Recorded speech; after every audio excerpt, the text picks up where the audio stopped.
ছোট্ট একটি গ্রাম নদীর ধারে। সেই গ্রামে বাস করত এক গরিব পরিবার, বাবা মা আর দুই বোন। মিতা ছিল খুব পরিশ্রমী আর দয়ালু, আর পিয়া ছিল অলস, সারা দিন শুধু খেত আর বসে থাকত।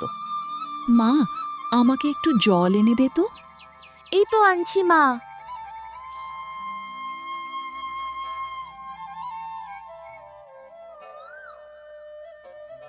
পিয়া, তুই একটু কাজ কর। না, আমি এখন ব্যস্ত আছি। আমি কাজ করতে পারবো না, আমি পরে করব। একদিন মা খুব অসুস্থ হয়ে পড়লেন। মা, অনেক দেরি হয়ে গেছে, এবার ওষুধটা খেয়ে নাও।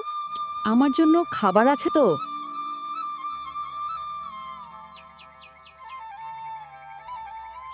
একদিন মিতা জঙ্গলে গিয়ে দেখতে পেল 1000 ওয়াটের মতো ঝলমলে জাদুর গাছ। ভয় পেও না মিতা, তুমি খুব ভালো মেয়ে।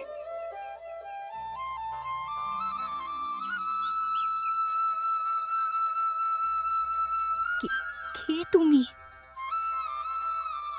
আমি জাদুর গাছ। বলো, তোমার কি ইচ্ছে? আমি চাই আমার মা সুস্থ হয়ে উঠুক।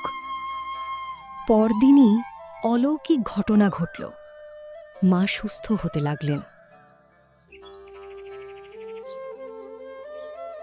এই সব কথা যখন ছোট মেয়েটি জানল, তার মন লোভে পরিপূর্ণ হয়ে গেল এবং সে চুপি চুপি সেই জাদু করে গাছের কাছে কাউকে না জানিয়ে চলে গেল।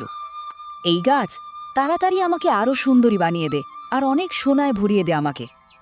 নে, দেখ তবে মজা। অনেক সুন্দরী আর লোভী হওয়ার ইচ্ছা ছিল না তোর? এবার ইঁদুর হয়ে থাক। হিংসা মানুষকে পতনের দিকে নিয়ে আসে। এ কি হয়ে গেলাম আমি? আমাকে ইঁদুর বানিয়ে দিয়েছো। আমি তো তোমায় অন্য কিছু চেয়েছিলাম, আমার ভুল হয়ে গেছে। আমাকে আবার আমার আগের রূপ ফিরিয়ে